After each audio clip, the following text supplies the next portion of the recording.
Hey everyone. Today I want to talk about a game that I played quite a long time ago at this point.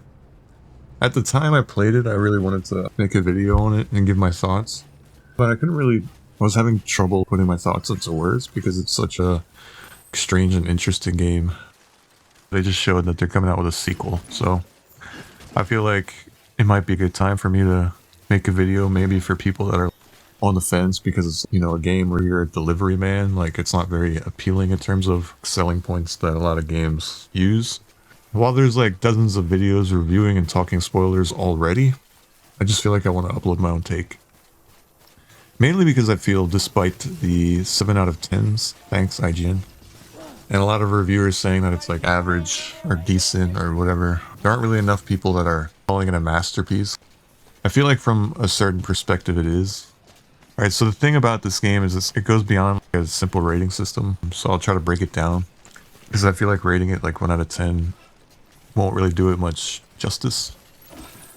See, I've been gaming for a long time, and it really isn't often that we come across a game like such a unique experience, and, regardless of what it would be rated.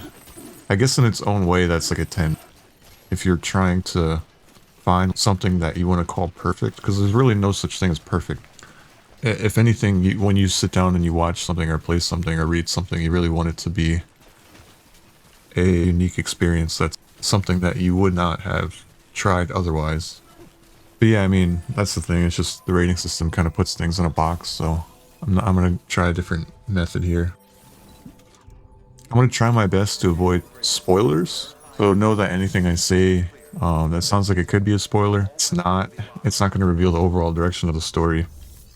That being said, it's impossible to talk about why I think it's a masterpiece without mentioning, the setting and the characters and stuff like that. So, if anything, maybe there's minor spoilers in this, but nothing that's going to reveal the ending or anything like that. Alright, in summary, it's a game designed to take a lot of time to discover.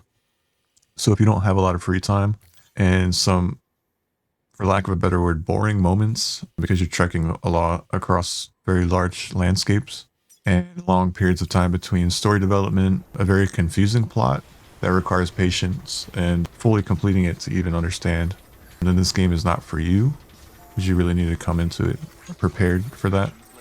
You, of course, if you buy the game, you could put it down and pick it back up when you feel like, as long as you're paying attention and not trying to rush through it. That's very important.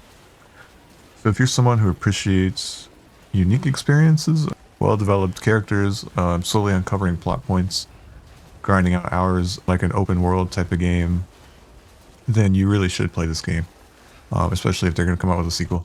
Not that I can promise the sequel is going to be good. I mean, I've played a ton of Hideo Kojima games, and he really is a very special developer to me, but he's a very interesting developer at the same time. While I feel like I'm biased because I can't think of an artist, right? But it's like you're an art fan, and most people, when they look at their art, they see like a splotch, and you say, oh my god, it's like the most amazing artist of our time. That's like me. Like, I think he's an amazing developer, and every game I've played of him has been very good, but they're usually a little quirky, a little weird, so they might not be for everyone. But yeah, so the first thing would be, it's a very symbolic and up to interpretation type of game. So in my opinion, to have a masterpiece in any form of fiction, you need a level of perceived interpretation, leaving up to the audience member to decide what they witnessed for themselves. Why is this important? Most people are well aware of things, even if they don't seem to be.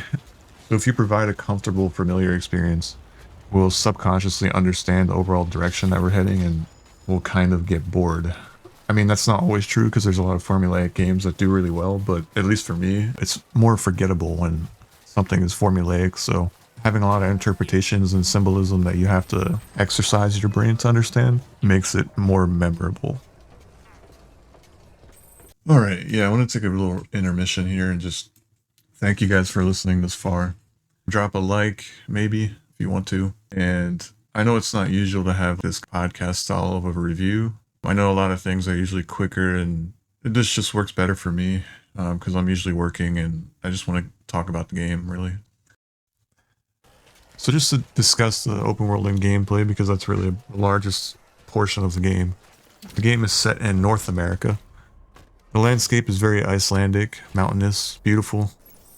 Story-wise, you have to reconnect the cities after the extinction happened through technology. So it's a very sci-fi game where the humans ended up keeping very advanced technology. So it's a lot of traveling by foot or slow vehicle, combat being a secondary thing. Doesn't mean that the combat isn't good. It actually really is. But yeah, it's a lot of traveling. As Sam, you're traveling far, far distances to deliver packages to survivors. This is where many of the unique features come in that make the game as good as I believe it to be. This is one of those games where it's really a single player game, but they find a way to have you feel connected to other players. Similar to Dark Souls or Elden Ring if you've played those. If you haven't, I really ask why, you really should. But, what was I saying? Yeah. So the game does this by leaving structures around the open world created by other players. And you, if you play the game. The primary reason players do this is to help each other. So the rewards that they gain are not substantial. Rewards are included, but the balance of commitment and reward kind of leaves the player proving that they're really doing it to help others. Unless, of course, your structure gains an insane amount of popularity because it's a main road or something really crazy or elaborate or very, very helpful. You will be showered with rewards for that. What this does is have you as a player feel kind of a solitude as an obstacle that you need to overcome. But it leaves you knowing you're not the only one. So you fight through the challenges alone with a ghostly hand to help you, so to speak, and ask you to help others as well. Every structure you leave a like for, and every structure you craft that gets a like is kind of like the simplest, rawest form of communication and togetherness without actually having a literal player standing right there. But in a way, it really works for games like this because the overcoming your solitude and challenges without having a direct help is just such a more gratifying experience. So yeah, to wrap this up, I'd tell you to play it yourself, form your own opinion. We could talk about it in the comments. Leave a like if you want. Check out my channel if you want. And thanks for watching. Mama, is that you?